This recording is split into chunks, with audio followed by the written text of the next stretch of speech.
오늘 우리에게 주시는 하나님의 말씀은 욥기 38장 22절로 38절까지의 말씀입니다. 내가 눈 곳간에 들어갔었느냐? 우박 창고를 보았느냐? 내가 환난 때에 교전과 전쟁의 날을 위하여 이것을 남겨 두었노라. 광명이 어느 길로 뻗치며 동풍이 어느 길로 땅에 흩어지느냐? 누가 홍수를 위하여 물길을 터주었으며 우레와 번갯길을 내어 주었느냐?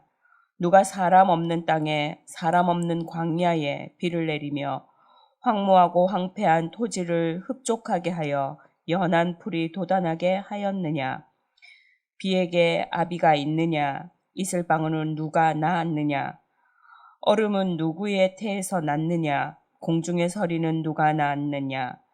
물은 돌같이 굳어지고 깊은 바다의 수면은 얼어붙느니라. 내가 묘성을 메어 묶을 수 있으며 삼성의 띠를 풀 수 있겠느냐? 너는 별자리들을 각각 제때에 이끌어낼 수 있으며 북두성을 다른 별들에게로 이끌어갈 수 있겠느냐?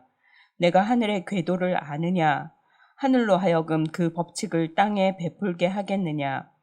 내가 목소리를 구름에까지 높여 넘치는 물이 내게 덮이게 하겠느냐? 내가 번개를 보내어 가게 하되 번개가 내게 우리가 여기 있나이다 하게 하겠느냐? 가슴 속의 지혜는 누가 준 것이냐? 수탉에게 슬기를 준 자가 누구냐? 누가 지혜로 구름의 수를 세겠느냐? 누가 하늘의 물주머니를 기울이겠느냐? 티끌이 덩어리를 이루며 흙덩이가 서로 붙게 하겠느냐? 아멘. 예. 욥의 친구들이 고난받는 욥을 향해서 계속 비난을 할 때 욥이 19장 7절에서 그 자신의 처지를 돌아보지 않는 하나님을 향해서 그 원망을 했던 적이 있습니다.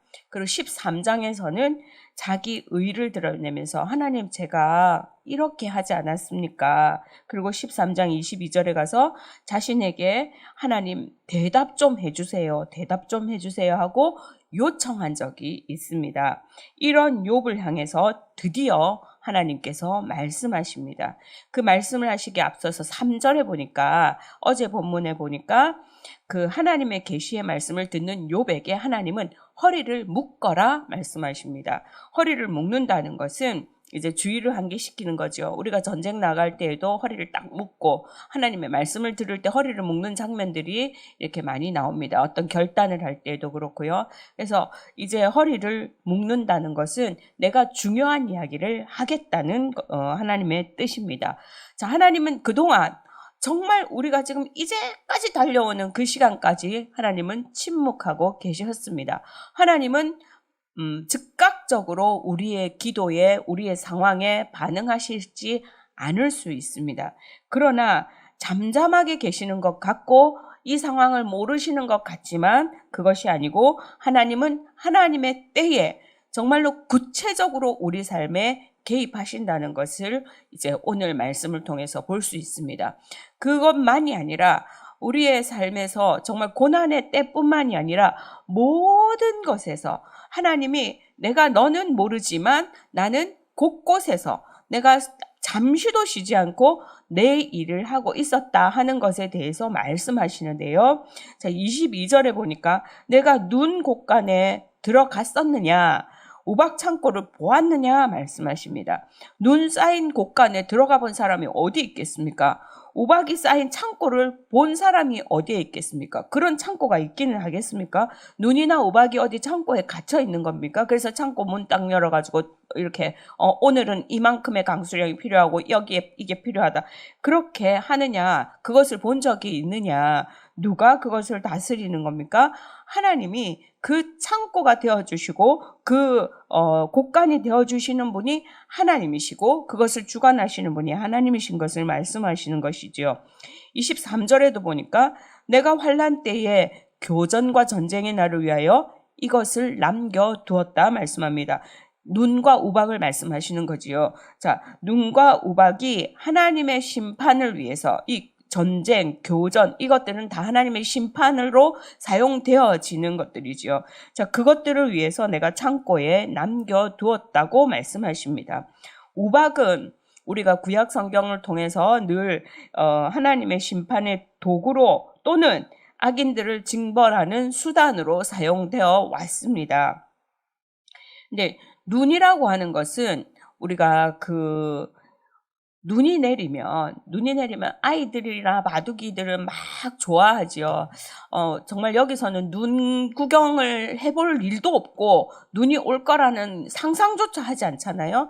그 눈이 오면 큰일이 나는 거잖아요. 자, 한국에서도 저는 부산에 살았기 때문에 눈이 오는 거는 아주 큰 일이 나는 겁니다. 서울 사람들은 어지간히 눈이 와도 그냥 학교 가는데도 지장이 없고, 출근하는데도 지장이 없습니다. 그런데 부산에는 조금만 눈이 오잖아요. 그러면 학교 못 갑니다. 학교 못 가고 학교를 못 타고 가야 되냐면, 기차 타고 가야 됩니다. 송정역에서 해운대역까지 기차 타고 가서, 그 다음에 또 어떻게 해야 돼.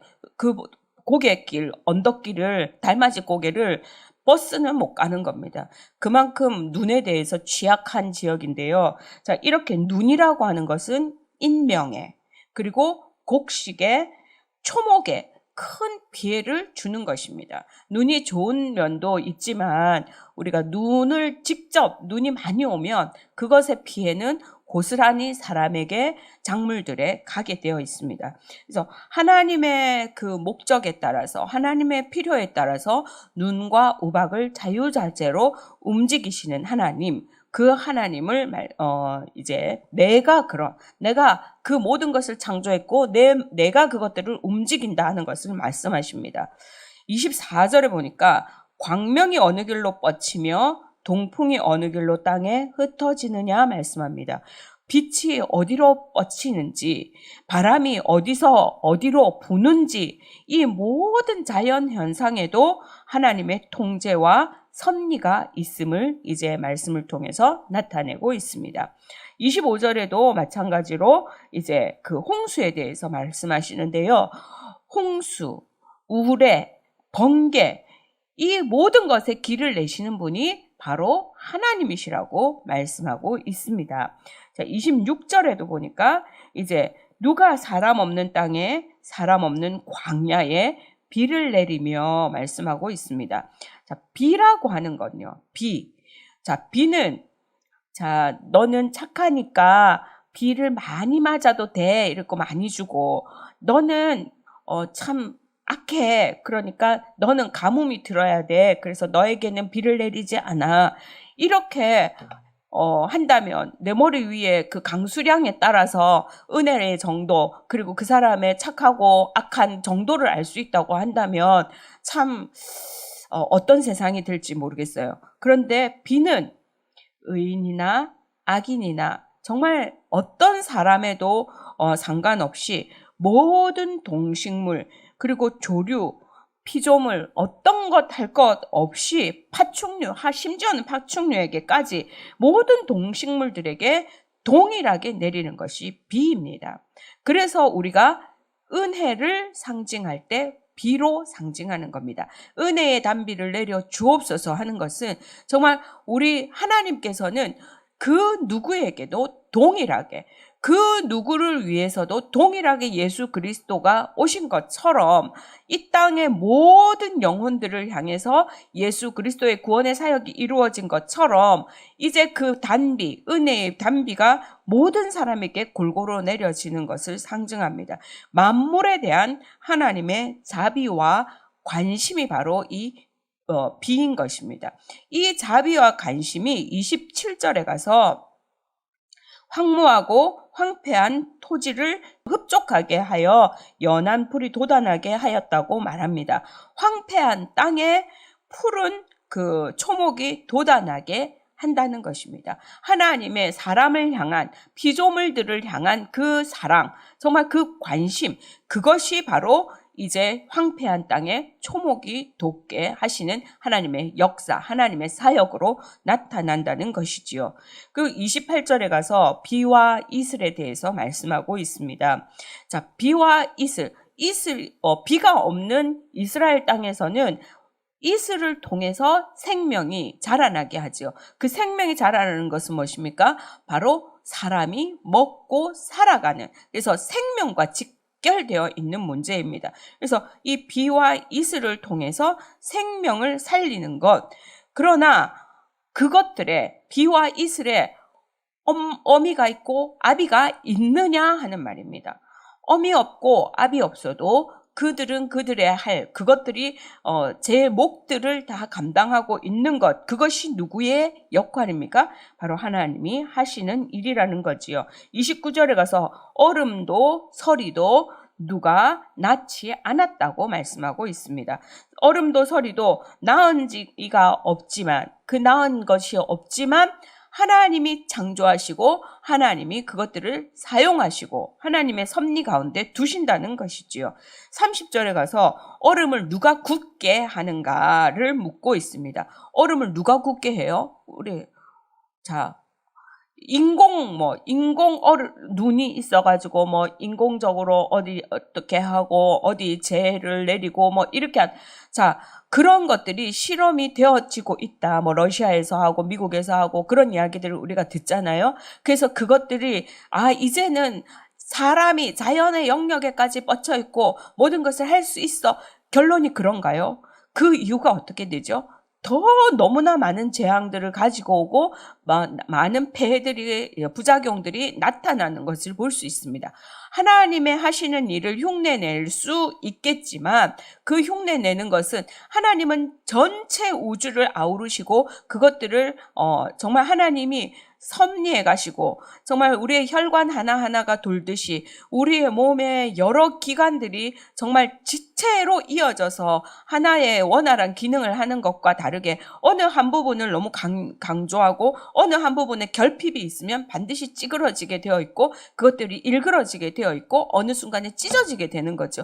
그렇게 인간이 하는 일은 한 부분만을 보기 때문에 하나의만 이익에만 인간의 눈에 이익에만 내 이익에만 따라서 움직이기 때문에 결코 그 결과가 좋은 것으로 나타나지는 않습니다. 그런데 하나님이 하시는 일은 이 얼음을 얼게 하시는 그 일도 하나님이 하신다는 거지요. 31절에 보니까 별을 메어서 별자리를 묶을 수 있는 분이 누군가. 우리가 별 하나를 움직일 수 있겠습니까? 별을 세기도 바쁜데 별 세는 거 지금 우리 뒷 배경에 별이 이렇게 많고 참 별 보면 참 아름답잖아요. 별 보러도 가고 하는데 이 별자리들을 정말 누가 하나가 그것을 움직일 수 있으며 그것을 흩을 수가 있겠는가. 지금 그 삼성이 오리온 자리를 말한다고 그래요. 이 오리온 자리를 누가 풀 수 있겠는가? 그것을 흩을 수 있겠는가? 아무도 할 수 없다는 겁니다. 32절의 말씀을 보면 별자리를 움직일 수 있겠는가? 우리가 어떻게 별자리를 움직입니까? 별자리 관찰하는 것도 힘듭니다. 별이 어떻게 생성되어지고 어떻게 소멸되어지고 어디서 어디로 가고 이런 것들을 우리가 정말 관찰밖에 더 합니까? 관찰도 제대로 하지 못합니다. 관찰하고 나면 이미 지난 몇십 년 전의 일들을 가지고 우리가 그것들을 관찰할 뿐이지요. 그렇게 미미한 것이 우리입니다. 우리는 잘하는 척하고 잘난 척하고 똑똑한 줄 알지만 우리가 그만큼 미련한 존재들이고 아무것도 할 수 없는 존재들인 것이지요. 자, 별자리도 움직일 수 없고요. 33절에 보니까 낮과 밤 1년에 그 4개를 움직이는 그 법칙을 만든 이가 누구입니까? 세팅되어진 것, 정말 우리가 세팅되어졌다라고 밖에 말씀할 수 없습니다. 정말로 일정하게 한치의 오차가 있을 때에 우리는 그거 자연재해라고 말하지 않습니까? 그 모든 것들을 만드신 이가 누군가, 그 법칙을 움직이시는 분이 누구신가? 하나님이시라는 겁니다. 34절에서 37절까지 보면 구름, 번개, 지혜, 슬기, 비, 눈, 이슬, 이 모든 것들이 다 하나님이 하시는 것, 하늘의 물을 움직인 하늘의 물로 할 수 있는 게 비도 있고 눈도 있고 이슬도 있고 그 모든 것을 움직이시는 분이 바로 하나님이심을 말합니다. 그 38절에 가니까 흙을 덩어리로 달라붙게 하는 것. 자, 그 흙, 먼지 이것이 달라붙어서 땅으로서의 기능을 할 수 있게 하는 것이 뭡니까? 바로 비라는 겁니다. 이 모든 것들을 하나로 해서 결론은 인간은 결코 하나님을 대신할 수 없다는 것입니다. 인간은 결코 하나님의 그 존재 앞에서 얼마나 미약한지, 하나님이 하시는 일들이 얼마나 광활한지 밖에 우리는 말할 수 없는 것입니다. 그래서 하나님을 이 모든 것들을 생각하면 우리가 그렇잖아요. 하나님의 말씀 읽는 것 참 중요합니다. 우리가 천독 지금 이어가고 있습니다. 자, 성경만 들고 파고 앉아서 달달달달 외우는 것이 내 영을 살찌우는 것인지, 성경 한 장과 성경 한 절과 그리고 내 주변에 있는 사람을 돌아보고 우주 만물을 창조하신 그 하나님을 묵상하며 우리가 이 세상을 한 번 더 정말 눈을 들어 하늘을 보며 그렇구나, 내 존재가 이렇게 미약하구나, 하나님이 이 천지를 창조하셨지, 저 별들을 창조하셨지, 내가 얼마나 미약한 존재이고 나는 저 별들을 움직일 수 없고 이 바람이 느껴지는가. 오늘도 말씀하시는 하나님의 그 바람의 숨결, 내가 살아있다, 내가 너를 위해 오늘도 일하고 있다 말씀하시는 그 바람의 숨결을 느끼는, 거기에 영성이 있는가. 제가 신비주의자 아닙니다. 그래서 들리는가 보이는가 이것이 문제가 아니라 우리가 말씀 가운데에서 하나님을 보는 것 중요합니다. 그리고 그 창조하신 하나님의 손길들, 숨길들을 느끼며 그 느낌 가운데에서 또 말씀하시는 하나님을 발견하는 것 매우 중요합니다. 그리고 그것들을 향해서 정말 내 주변에, 나만이 아니라 내 주변에 있는 사람들과 함께 손잡고 가는, 그래서 그 사람들을 하나님의 손길로 어루만지고 하나님의 말씀하시는 듯 그 말씀으로 위로해 가는 것이 바로 영성이라는 생각을 합니다. 그냥 성경 달달달 외워가지고 몇 장 몇 절에 뭐가 있고 내가 성경을 몇 독을 했고, 그것이 영성이 아니라는 것이지요. 자, 하나님의 그 크심, 하나님의 크심을 가운데에서 결국 우리는 비조된 인간으로서 겸손해지는 것.